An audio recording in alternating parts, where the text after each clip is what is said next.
This podcast is recorded on Gadigal land. Always was, always will be Aboriginal land.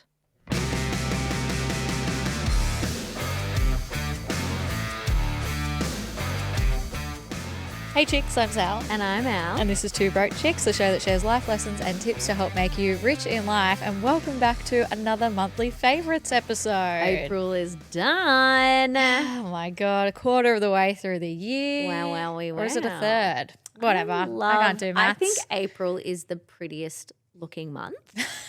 Yeah.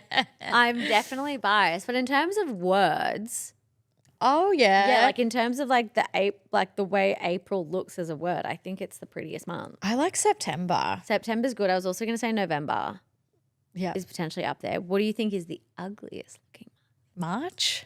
month? No. Or, January's pretty ugly. yeah, January's not great. January has a good vibe to it. So it's okay if the word's ugly. I don't know if I love January. I think I've been trying to convince myself that I do, and I think I don't like it. But we can get into that next year. That's crazy. I'll review next year and we can come back. August. Yeah. Yeah. June and July also not great. I think April, September, November, sexies. Hot months. Hot months. Yeah. Just the word. Whereas Have you seen that TikTok trend and people are like ugly birthdays? I know, it's hurtful. I think mine's really pretty. So Yeah, yours is pretty.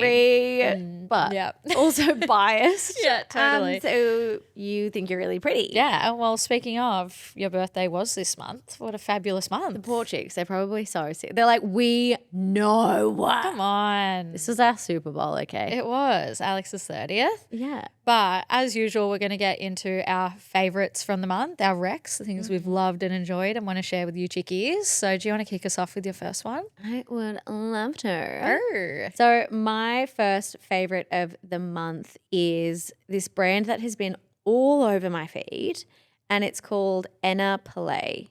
So we were talking about this earlier this week in the office, and this brand has been around for like a little bit. They're an Australian brand based in Melbourne and designed in Melbourne, and they are just so cool. It's like this small, very unique, elevated basics that it's like definitely the type of brand where when you wear something, someone will go, where's your jacket from? Where's your top from? It's like they've added in a sparkle of cool GST to the pieces and the outfits that I'm like, I am just obsessed. Think like really quirky like jackets, check print shirts, denim. I just want everything. Like the silhouettes of this brand are just really funky. And you can shop them on The Iconic or you can shop them like direct from the brand. And I just love it. Have you seen them? Yeah, I also really like the look of their like crew necks and sweats and stuff. Yes. They also have a bunch of like graphic tees or graphic long sleeves that are just vibey. Yeah, they're just cool. They're cool. Yeah, Australia's really lucky. I do see that a lot on TikTok as well, like people saying that Australia has a lot of really cool brands and I do think we take it for granted a little bit because we're just used to it, but there are some incredible small businesses in Australia. I put them in the same like breadth of like Naked Vice. Yeah. And like maybe a bit more of an elevated, higher quality like Bronze Snake shop, like that kind of vibe. They're definitely a little bit more towards like maybe a mid-tier range. Yeah. I wouldn't put it amongst the price range of like Glassons. I would put it more towards like Naked Vice or like Dish pricing. But yeah, I just think they're so cool. And I was like on their website and I was like, I want it all. Yeah. Yeah, it's so cool. They had this shirt that's like gone viral this week, which is like this, I would have seen it. And I was like, give me that. And It's so sold cool. out. And it's this like asymmetrical check print shirt where it like kind of crosses over the chest. And I just, 10 it's out like of an 10. elevated flannel. Yeah. It's so sick. Bring back the flannel. She's back. She's back. You She's don't have to bring her back. She's back. She is so bad. With a vengeance. Yeah. Yeah, love it. So good. Back it. Okay, my first one is a book rec. Oh. And it's Aluka by Cassie Stroud. Okay, tell me everything. Yeah, so this is her debut novel. She's an Australian author. And it was a case of I judged a book by its cover. Oh. It has a beautiful cover. That's like, I think it looks like an oil painting of like a coastal scene. And I immediately saw it in the bookshop and I was like, oh, that looks really good. Flipped it around, read the blurb, and I was like, oh my God, I'm hooked. So it's set in like a fictional coastal town in Australia, but it is very clearly influenced by the South Coast where I grew up. Oh, wow. Tea. Yeah. So I looked it up. I was like, where is Aluka? Imagine if you secretly wrote this. I know, right? And you were under like a pseudonym. Yeah. Yeah, so Aluka is actually a real town, like in the Central Coast or something. But from the descriptions and when they're talking about like surrounding towns and stuff, I'm like, this is 1,000% about Wollongong, or at least. Wow, really?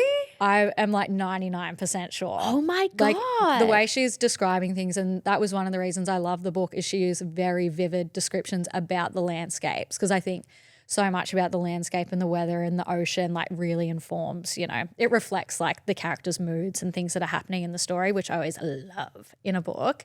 But I was like, I know this, like, so I've biased, always love that. But when I did read the blurb on the back of the book, I was like, this is juicy. It's about 3 adult siblings who, when they were growing up, they lived with their grandparents. They move away and then both of their grandparents pass away. So they come home to like pack up the house. And as they're packing up, they find letters written by their mum who apparently passed away, but they're dated after the date that she supposedly died. Yeah. Oh my God, I just got full body chills. Yes. So when they were growing up, and I think like maybe, I think it would have been like the 80s or something, their mum had like substance abuse issues and allegedly left them and went and moved up to the city. And then their grandmother told them that she died. But then they're going through and reading all these letters and they're like, wait, is she still alive? I wrote to you every day for a year. Yeah. Oh my gosh. But then the last one is dated in like 2011 or something. So they're like, is she alive? Isn't she?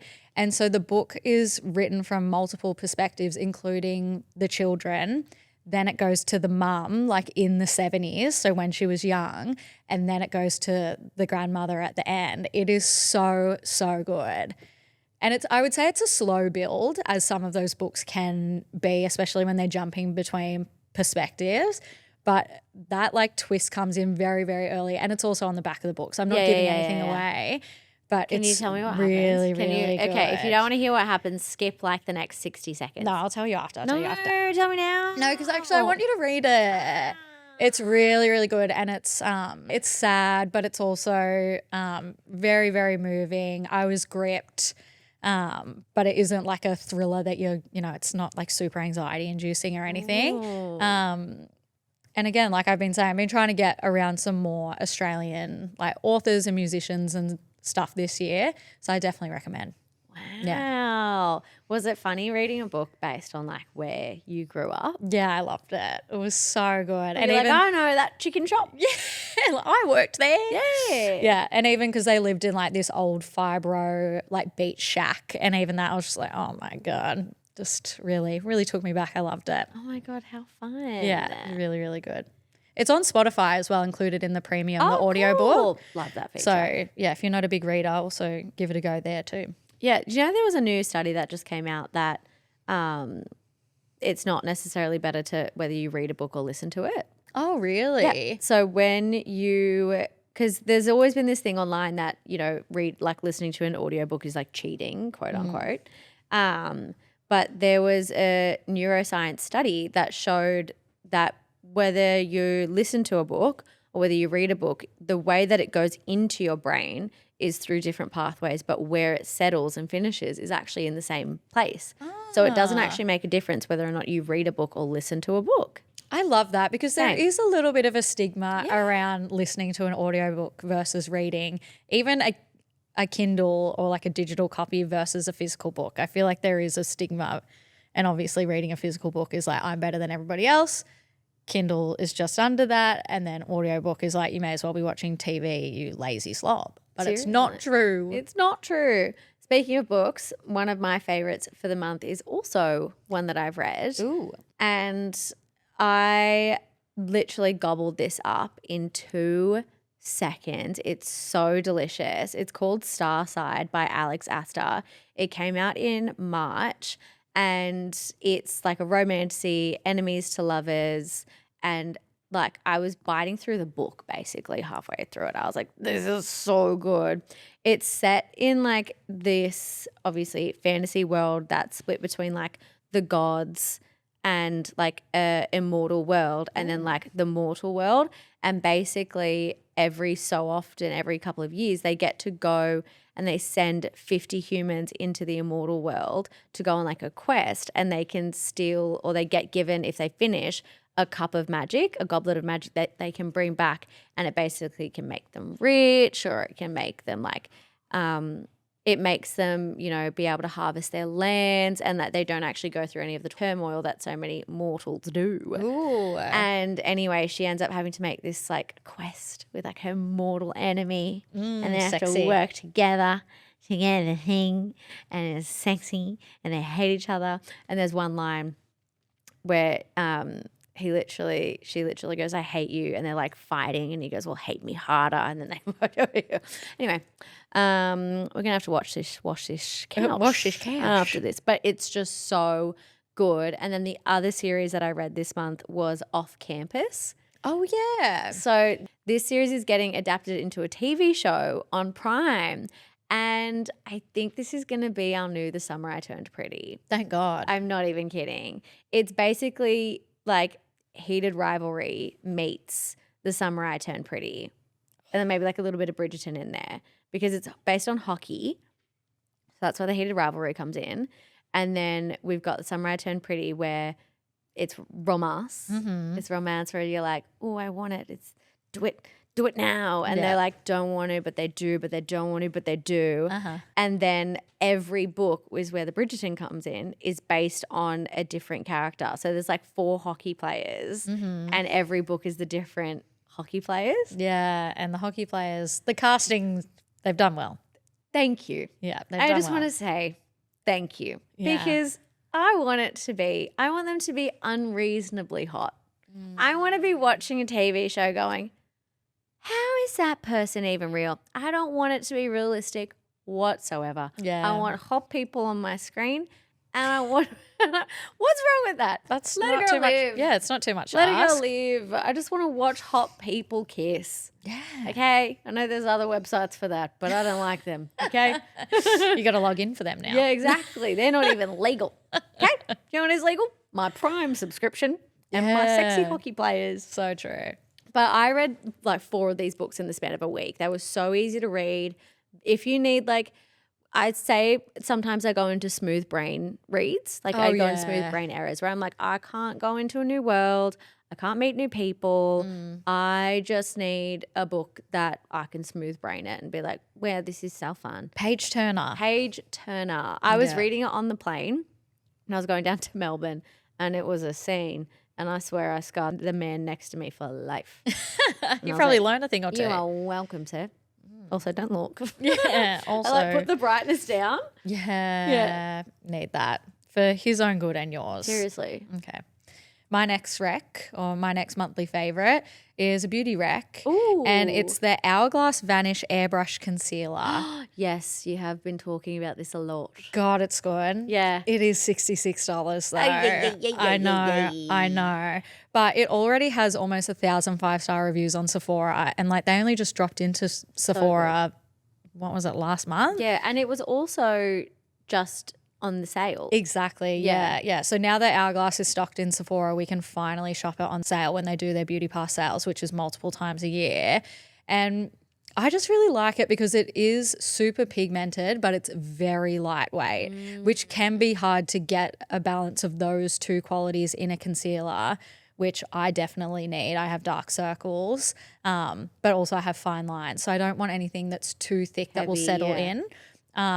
But it's really, really beautiful. And because I went to like when they launched Hourglass in Australia, I went to an event for it and they did like a shade match for me, which was really, really helpful.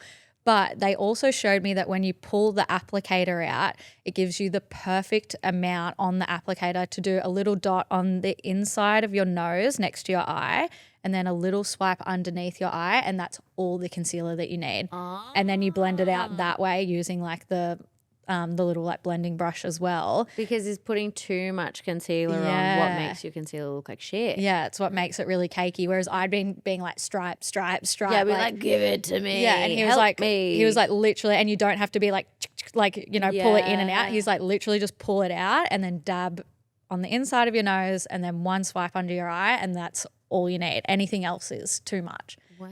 Yeah, so I was like, whoa, that really shook me to my core. But I did also want to give like probably a more budget friendly beauty recommendation as like a, gotta give the broke chicks what they want as well. And it's also from Sephora. And we were talking the other day about how nobody talks about the Sephora collection products. And I was talking about how I do really like their lip liners, but also their eyeliner. I've been using their cream eyeliner from the Sephora collection like every single day, probably I think for almost a year, and it still hasn't run out. It's really good. And it's a really good brown eyeliner for like an everyday. But if you aren't like really, really good at eyeliner, which I think a lot of people do struggle with it, I know I do, because it is creamy, I sort of just like apply it really messily. And then you can, if you have long nails, you can either use the tip of your nail to wing it out, or you can use a little brush. Or like a cotton bud probably a well. cotton bud, and it's really, really easy to move. Some eyeliners, when you put them on, like it won't shift, whereas I find this one actually does move, that you can like blend it out a lot easier than some others, but it actually stays on. How good. And it's only $26. Oh my God, wow. Yeah. I also have a beauty rec from this month, and it is body milk. So you've very likely seen the road glazing milk, the bubble milk, the TBH skincare milk that all goes on your face. But as we always know, like skincare doesn't stop just at your face.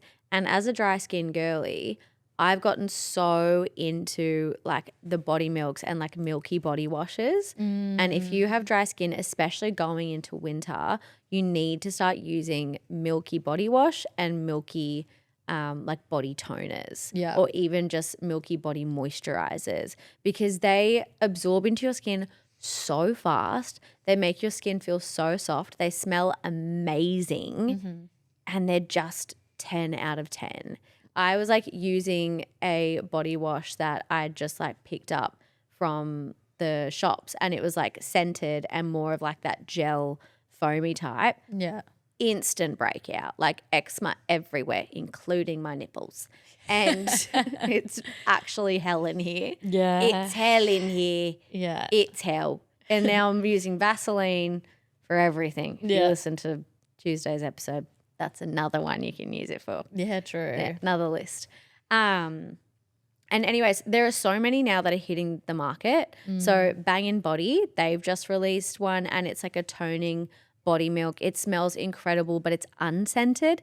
It's just like the natural scent that comes from the ingredients, which I love. You can also use it on your face, which is what I like about it, because it's like a double whammy. I sit it next to my bed, and before I go to bed, I just whip it everywhere, and then I go slap on my face. Love that. And I'm like, done. Because I can't stand spending too much time in the bathroom doing a routine. I'm like, lazy girl routine. Lazy girl beauty for the win. Yeah. And also TBH Skin have also just launched a body milk. Yeah. And a body wash range. And they are so in mind for the sensitive skin girlies. Acne prone girlies. Yeah, acne prone girlies and sensitive skin girlies. So those are two that have just hit the market. Bangn Body, I believe you can get from Sephora. Yep. And TBH Skincare you can get from Priceline. So both amazing. The Bangn Body is a little bit more expensive, I believe, but check the unit price, because so often we just look at the price for like the overall product, but the unit price is actually where you're going to be able to know what you're getting for what you want. Yeah. So I highly recommend that. My final monthly favourite is the new Loving Tan 10-Minute Express. Oh, I know. Hold on. I know. Hold on. Yeah. Didn't you not like it? I've come around. Wow. That's rare for you. I know. To even go back. To even go back on your word. I know. Scandalo. Yeah. So when this first dropped, everyone was talking about it, and I was like, oh my God, got to get around this. And I used it, and I was like, I feel like this didn't work properly, or I don't know what I was thinking it would do. I also have never used a tan quite like this before. Yeah. So it has a more like creamy, sticky texture as opposed to like a mousse or a tanning water.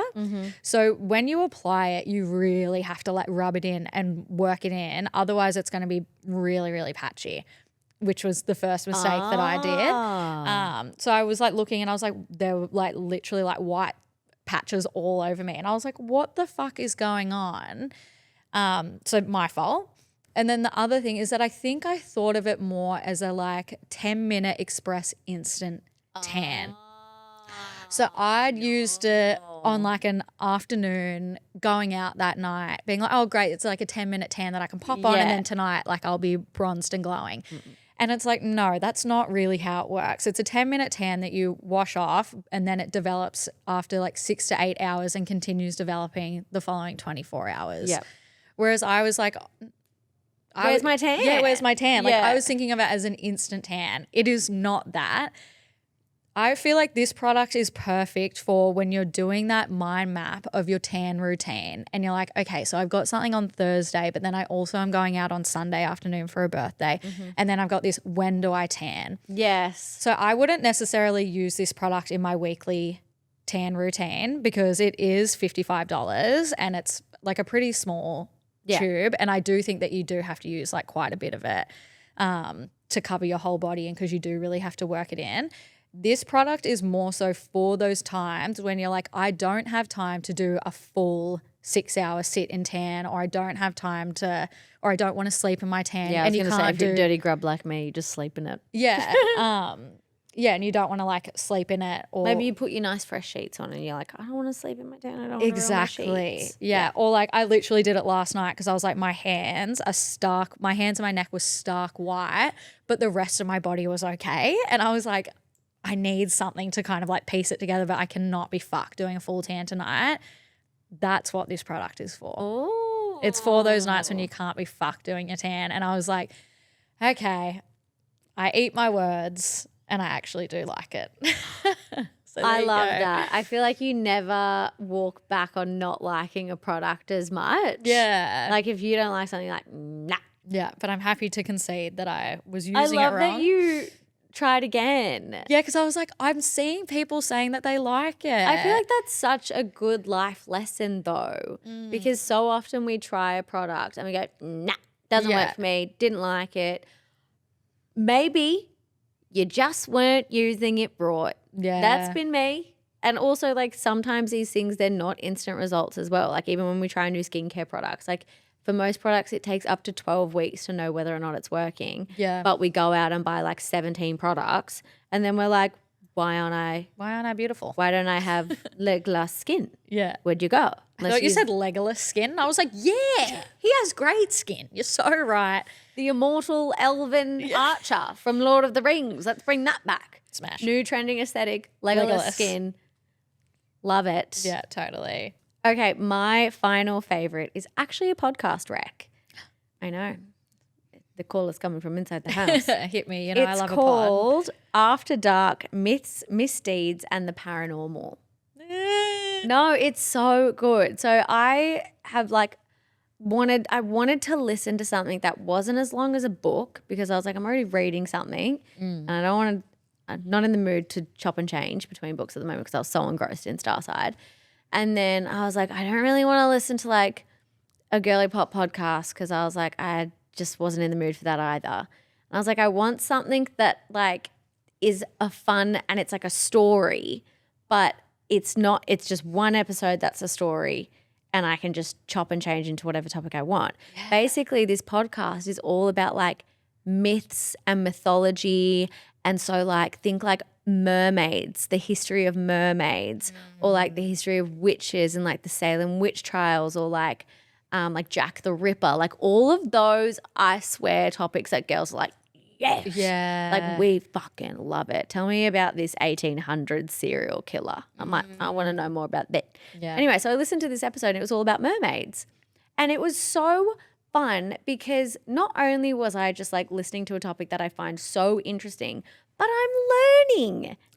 And like, how fun is it to like exercise your free will and realize that you can actually continue learning even though you're an adult? Totally. I felt like I was in a history lesson that I actually enjoyed. Love that. And it was so cool. They were talking about the different iterations of how like mermaids have shown up throughout history. So like how they originated with like Benjamin Franklin. Yeah. And how Manatees, during that time there was like this thing called like the Great Enlightenment. And it was basically how during that time everyone wanted to be someone to teach someone something. And essentially their like ruling was that Benjamin Franklin like was 33 and like wanted to kind of grasp people's attention and that it really became this thing. But they go into how it's very interesting that the mythology of like mermaids was that it was based on like a goddess who decided she wanted to live in the ocean, but the gods decided she was too beautiful to live in the ocean, so they made her half fish. But then they also go in how it also has existed in multiple cultures and countries, and how there was actually this story of a Nigerian mermaid. And then there was another one of a woman who like her arms were serpents, and that throughout all of mythology, the one thing that stays the same is that mermaids are like shapeshifters. And I was like, tell me more. I was so engrossed in it. I love that. It was such a good podcast. And I was like, this is on the rotation. Do you know who would love that? Any girl who growing up loved those like Egyptology books. Yes. That's who would love that podcast. Guilty. Found one of those in a op shop the other day. So did I. Fuck. It's so good. And you open up and they have the little, like the sensory things. The Dragonology one. If anyone has that, can I please have it? God, they were good. I'm good for it. And they had the little scrolls in there. Do you know what? That's what we need as a coffee table book. Yeah. Imagine going into someone's house and on the coffee table they had Egyptology, Dragonology, and Wizardology. Please. What's it? The Holy What's it Trinity. like? The Holy Trinity, seriously. Sacred texts right there. Don't recite the deep magic to me, which I was there when it was written. Literally. Imagine like some 12-year-old being like, do you want to see my book? And then pulled out Egyptology. I would whack him with it. No, I wouldn't, because that would be abuse. I would. Down, kid, that's mine. Would I steal candy from a baby? No. Would I steal Egyptology, Dragonology, and Wizardology from a child? Yes. Well, on that note, chicks, that is a wrap for today's episode of Two Brow Shacks. Thank you so much for having us in your ear holes. And don't forget to comment your monthly favourites for us below. Bye. Love ya. Love you. Bye, chicks.